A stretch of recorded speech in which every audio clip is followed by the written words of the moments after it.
സുഹൃത്തുക്കളെ, രാവിലെ ഫേസ്ബുക്ക് നോക്കിയപ്പോഴേ ഒരു കുട്ട നൊത്തോലി 500 രൂപ, ഒരു കുട്ട ചാള 500 രൂപ. ഇതും കണ്ടുകൊണ്ട് ഞാൻ പേയാട് ഇവിടെ നിന്ന് 20 കിലോമീറ്റർ ഉണ്ട്. അവിടെ നിന്ന് സ്കൂട്ടർ എടുത്തുകൊണ്ട് നേരെ ഇവിടെ വന്ന് വിഴിഞ്ഞത്ത്.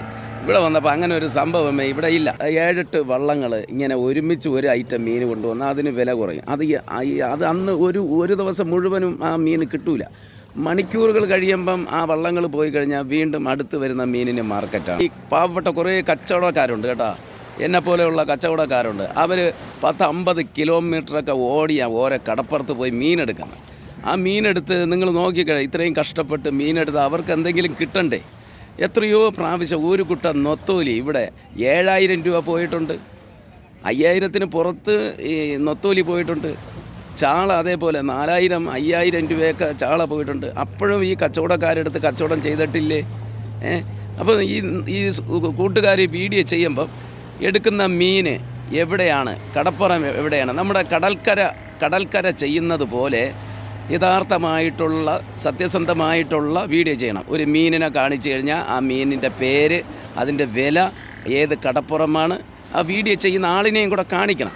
എങ്കിലും നിങ്ങൾക്ക് കറക്റ്റായിട്ടുള്ള റീച്ച് കിട്ടാനൊക്കെ പറ്റുള്ളൂ കേട്ടോ. ഇപ്പം ഞാനൊരു ലേലം വിളി ഞാൻ കാണിച്ചു തരാം, അതിലെല്ലാം നമുക്ക് മനസ്സിലാവും. 100, 100, 100, 100, 400, 500, 600, 600, 700, 800, 800, 800, 900, 10,000, 10,000 രൂപ, 10,000, 10,000 രൂപ, 10,000 കൂടിയുണ്ടോ? ഈ കസ്റ്റമറും കച്ചവടക്കാരും തമ്മിൽ വാദിക്കേണ്ട രീതി, സംസാരിക്കേണ്ട രീതി ഉണ്ടാകുന്ന രീതിയിൽ വീഡിയോ ചെയ്യരുത് പ്ലീസ് കേട്ടോ. കാര്യം എന്താണെന്ന് വെച്ചാൽ ഇവിടെ മീൻ വില കൂടുമ്പോഴും മീൻ വില കുറയുമ്പോഴും കച്ചവടക്കാരുണ്ടെങ്കിൽ നമ്മുടെ കരങ്ങളിൽ മീൻ കിട്ടുള്ളൂ. അപ്പോൾ അതിൻ്റേതായിട്ടുള്ള ബുദ്ധിമുട്ടുകളുണ്ട്.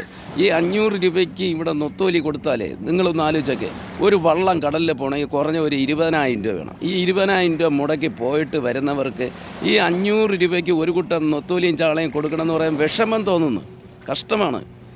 അപ്പം നമ്മുടെ പരസ്പരം കസ്റ്റമറും അല്ല കച്ചവടക്കാരും തമ്മിൽ സംസാരിക്കുന്ന രീതിയിൽ അവർ തമ്മിൽ വാക്കുതർക്കം ഉണ്ടാകുന്ന രീതിയിലുള്ള വീഡിയോകൾ ദയവ് ചെയ്ത് ഇടരുത്.